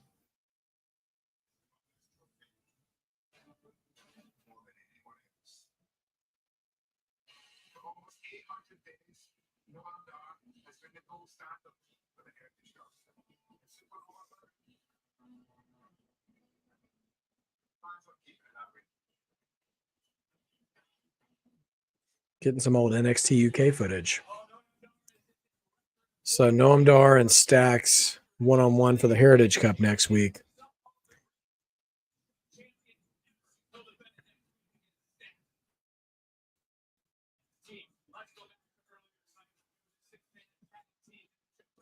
They're showing us Inamura pinning Trick Williams.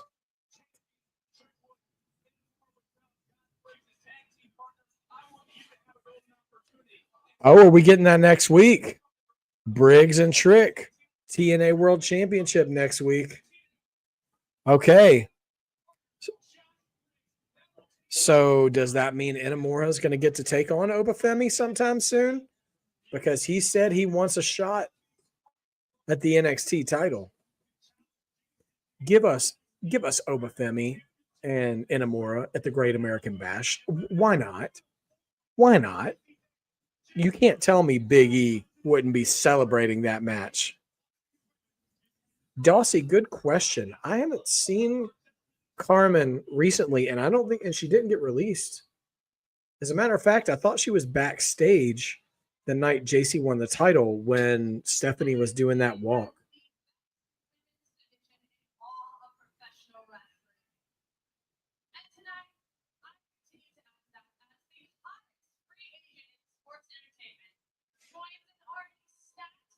Ava does look healthier. Ladies and gentlemen, please help me welcome to the ring the Blake Monroe. All right. Response for Blake. Let's judge this theme.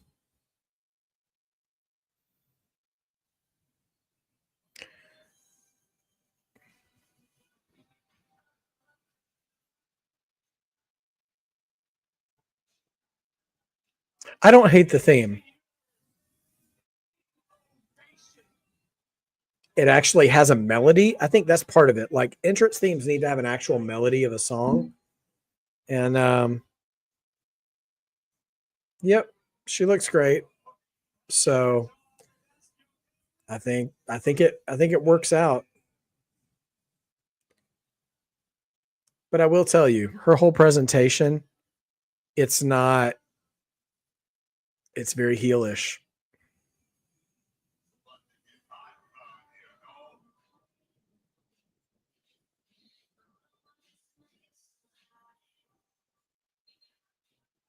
The moment you've all gasped and glanced for is finally here. This is the best women's division in the world. And I've been dreaming of popping into bed with the kind of talent that women's offering. Okay. You don't have to pretend Tony Storm anymore. George, I don't think she's a heel right now, but like she's just a natural heel. Like her voice, her look, her presentation, her theme, it's all heelier. Redefine what it means to be a star. So, ladies, I'm sure you're listening. The spotlight is now firmly on the glamour. Monroe.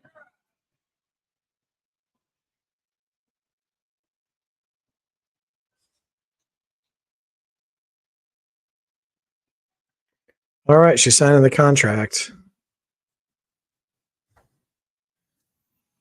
Who we got? Oh yeah. All right, Fatal Influence. Here we go. Her promo was fine, but I'm telling you, man, it's like somebody slipped NyQuil to the audience tonight, man. They are just, the audience is very hit and miss.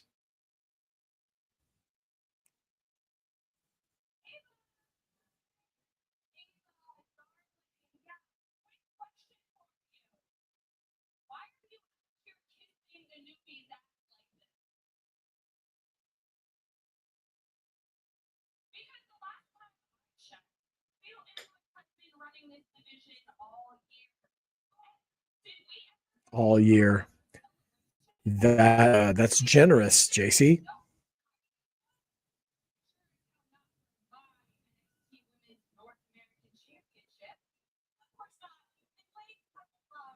They're giving Jasmine a mic too. Good Lord.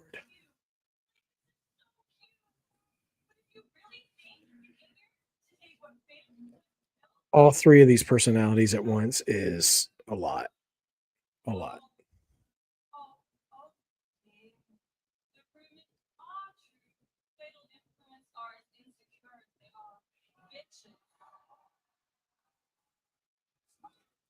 Well, that pops the crowd.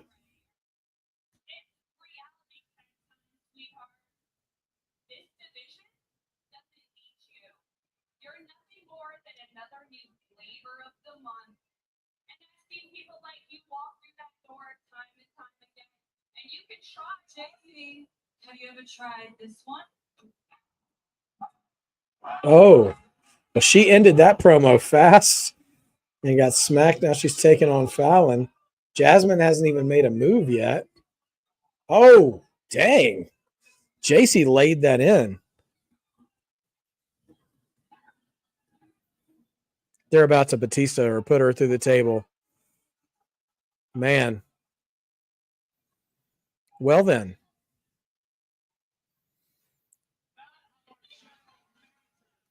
Interesting. I like how Ava's just standing there watching, too. She doesn't look perplexed at all. Ava is kind of the worst sometimes. Like, she's not screaming at them. She's just standing back and watching.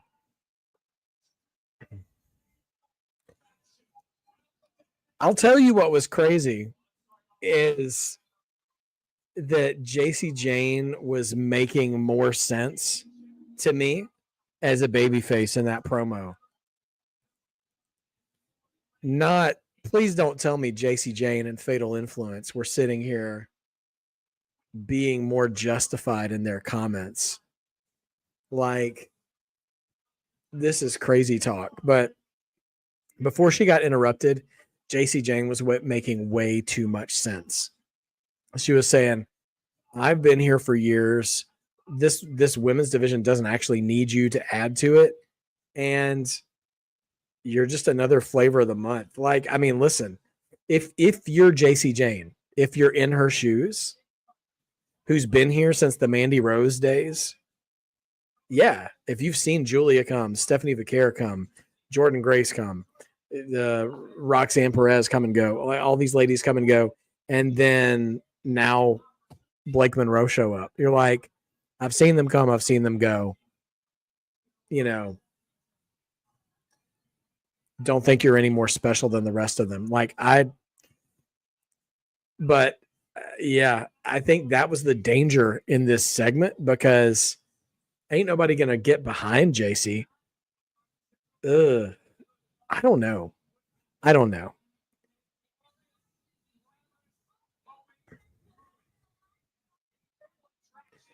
Yeah, I don't love this. I didn't love that segment. I'm going to be honest. Ended kind of on a sour note. Yeah, exactly, George. Nobody's going to get behind JC. Nobody wants to be behind JC or Fatal Influence. So it's a bad look to have her to be the one deliver that kind of promo to Blake Monroe. And Blake Monroe is supposed to be the fresh new face, of the women's division because she's the hot new signing. But she just, I don't know. It was similar to Ricky Saints signing to me, like this, no pun intended for Ethan Page, but this sort of all ego kind of presentation. Because here's the thing. If they really wanted the crowd behind her, I feel like Blake Monroe could have, because it's been pretty well documented on her social medias that she's wanted to be in WWE for a long time. Before she was even a part of AEW. Like one of her dreams was to be in WWE. And I'm not saying that she needed to be like, this was my childhood dream, or anything like that.